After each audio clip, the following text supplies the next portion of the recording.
بسم الله الرحمن الرحيم. الحمد لله رب العالمين، والصلاة والسلام على أشرف المرسلين سيدنا محمد صلى الله عليه وسلم.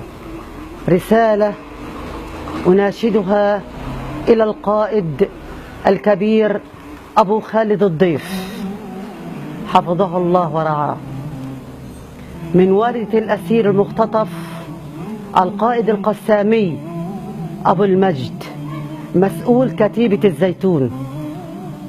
والله يما يا أبو خالد، والله يما أبو خالد لما شرفني إلى الدار، شرفنا إلى الدار، هذا بيشرفني شرف كبير. ولكن يما خذلونا، ولكن يما يا أبو خالد لقد جاءني السنوار في بيتي، كنت جاء من إسرائيل وأنا مريضة بمرض السرطان. جاءني السنوار في 10/4 سنة 2015، وجاء ابني محمود وقال لي السنوار، قال يا حجة انت داعية لابنك؟ قلت له والله قلبي وربي راضي عليه، بدعي له، هذا ابن حبيب. ايش قال لي؟ والله وبحلف بالها والقسم الى جاب الرب الكريم، قال لي بالحرف الواحد، قال لي يا حجة بكره يوم القيامة حط ايدي بايدك امام الله وقولي يا السنوار اذا ما اخرج ابو المجد في خلال اسبوع قولي اللهم انتقم منك يا يحيى السنوار. وانا لحتى الان في قيام الليل وأقوم وأقول حسبنا الله ونعم الوكيل عليك يا يحيى السنوار.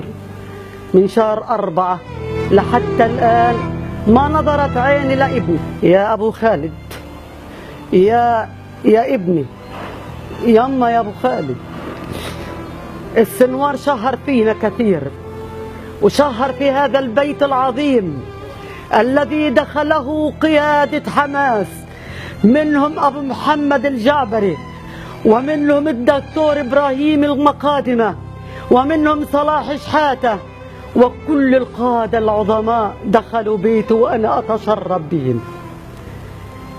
والله يما يا أبو خالد لقد عذبوا ابني عذابا كثيرا استنكرت بها بعض القيادات القسام، استنكرت بهذا التعذيب. يما يا أبو خالد السنوار شهر فينا، وأقول له اتق الله، اتق الله يا يحيى السنوار في كرامة الناس، واتقوا الله، اتقوا الله فينا في كرامة الناس.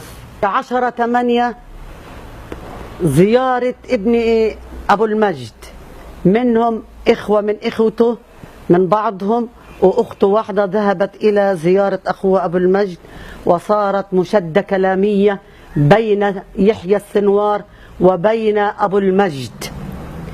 وقال أبو المجد يا أهلي إن السنوار يقول إنه طلع على الشجرة وما قدرش ينزل.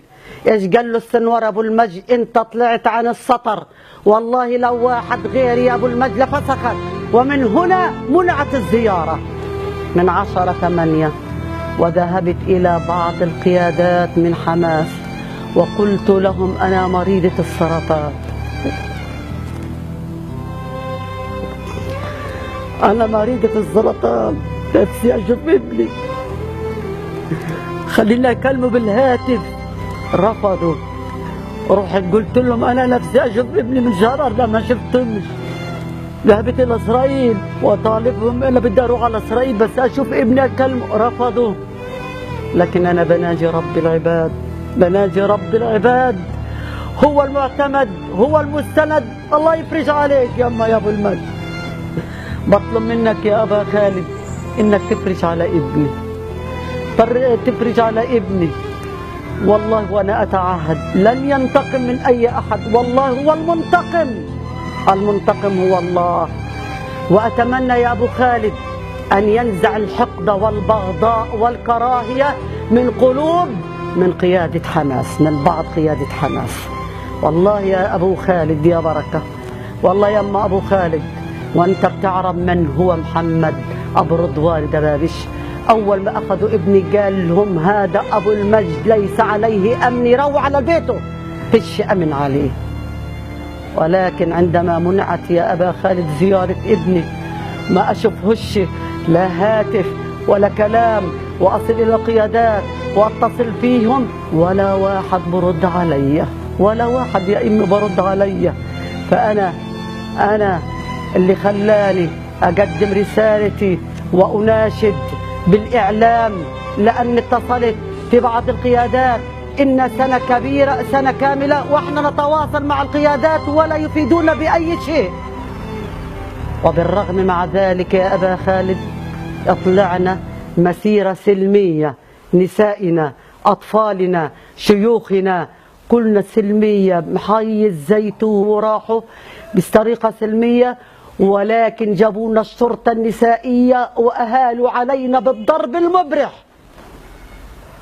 هل ترضى أنت يا أبو خالد هكذا يصير فينا؟ ومع ذلك بنعمل اعتصامات في بيت أبو المجد كل يوم سبت.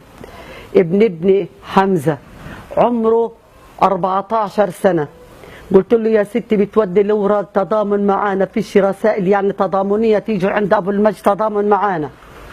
فراح عند سوق السيارات وهو مروح، فالجيب وقف عنده 14 سنة يا أبا خالد، وقف عنده ومسكوه ولكموه على وجهه وحطوه في الجيب وقالوا لك عمك أبو المجد خذ كفوف، وضربوه كفوف على اليمين وعلى الشمال، ضربوه ضرب مبرح، وصاروا يضربوا بالإيش بالبساطير على رجليه ورموه عند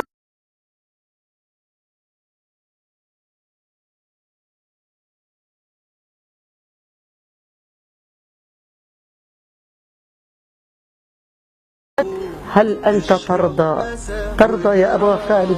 هل أنت ترضى فينا؟ أنا مريضة معي سرطان، أنا قاعدة بلاجد ربي أشوف ابني ولا حد برد علي. هل أنت ترضى؟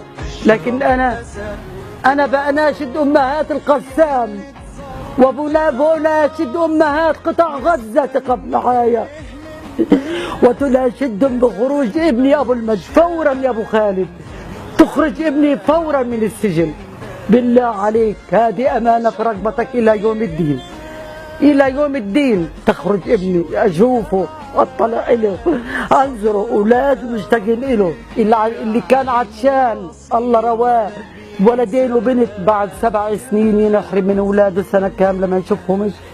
إيش رأيك يا أبو خالد؟ والسلام عليكم ورحمة الله وبركاته.